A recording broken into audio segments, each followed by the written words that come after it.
Get a pedicure. I'm sure he will. I will, actually.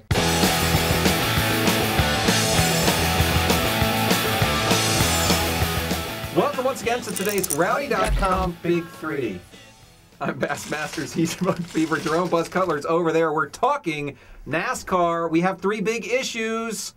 And the biggest issue by far in our sport today has to be Denny Hamlin.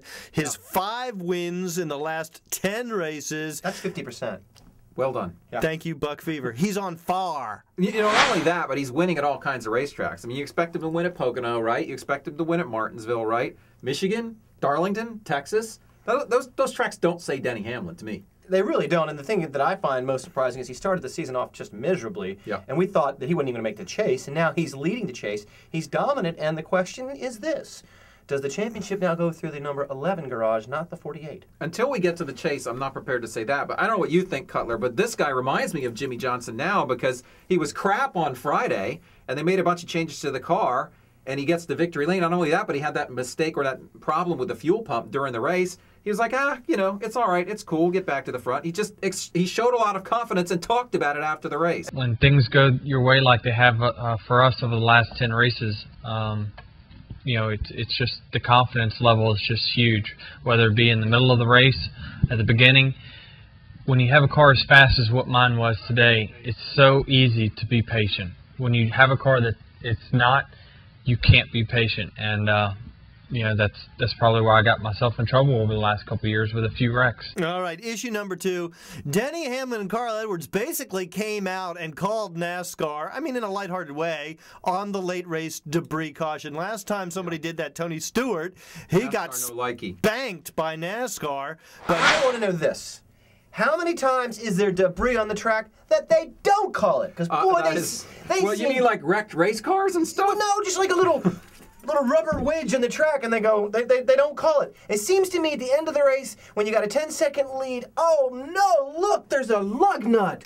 Whoop. Let's get the field together, and let's start on a restart. All right, well, I'm not a big conspiracy theorist, but let me just say this. If they do manipulate the race with debris cautions, I am not with a group of people. I am not with a group of people that says, well, it's okay, it's entertainment. If that's the kind of entertainment you want, go to the movies. There's a sporting contract, ladies and gentlemen, which says what I am watching is not manipulated. What I am watching is real. Buck, if they're manipulating the race with debris cautions, and Cutler, I say this to you because I know you don't agree, it's wrong. It violates the sporting contract. Who was screaming and yelling that they wanted a debris caution? Casey Kane. Who was in second place? Casey Kane. Who needed a restart? Casey Kane. Okay, case closed. Well, certainly Denny Hamlin thought they threw it just to make the race exciting, and he said, I don't have a problem with that. I do. I do. I do too. I think we'll be discussing this more later. Yes, let's Something tells me we should. Another thing we want to discuss is Kevin Harvick. He basically came out and he inventoried all the ways Joey Logano has done him wrong, perhaps because everybody was pointing the finger at Kevin Harvick and he wanted to turn it back around at Mr. Logano. Yeah, he had a few details on his pissed-offedness. You know, I understand. I really do, and I thought it was an interesting list. And at first blush, I was like, oh, gosh, he's changed my mind. Yeah. I'm going to stop V-blogging bad V-blogs about him. But I just can't buy that Kevin Harvick was all nicey nice and went to Logano and said, we need to talk. And Logano totally blew him off. I don't think that's how it worked. I think Kevin was kind of rude to Logano. So you're calling Kevin Harvick a liar? No, I just think maybe, well, let me say this. Kevin Harvick is mad about 3 things. Number 1, he feels Joey's done him wrong on the track with his race car. Chopped him off, tried to wreck him and this and that. Number 2, and maybe more important, he feels that Joey disrespected him. He feels like as a veteran now, a youngish veteran, but still a veteran guy, you know, he's been here since 2001 in the series. That's quite a while at this point.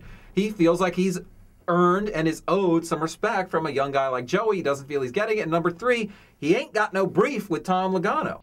His father needs to sit back and act like the rest of the dads and be happy that his kid's here. This isn't Little League Baseball anymore. And Kevin said he tried to talk to Joey about that off the track. And I know you don't believe him, Buck Fever, because you think Kevin Harvick's a big old fat liar. No, he tried to talk to him. I just think what Buck is saying is he went over and said, dude, get your dad under control. And Joey reacted how anybody would react, which is defensively and like, yeah, whatever. It basically said, you know, something like, your dad is a pain in my ass, get him out of there. Right. And And Logano's Now you're putting words in Kevin Harvick's mouth, Buck. I am putting words in Kevin Harvick's And then mouth. Joey, Kevin says that Joey made it personal when He did though. when That's he fair. said the stuff about Delana and the fire suit. But when Kevin is talking about Joey's dad, isn't that making it personal too? Yeah, but There's a Kevin would say he didn't bring up that stuff until after the Delana shot.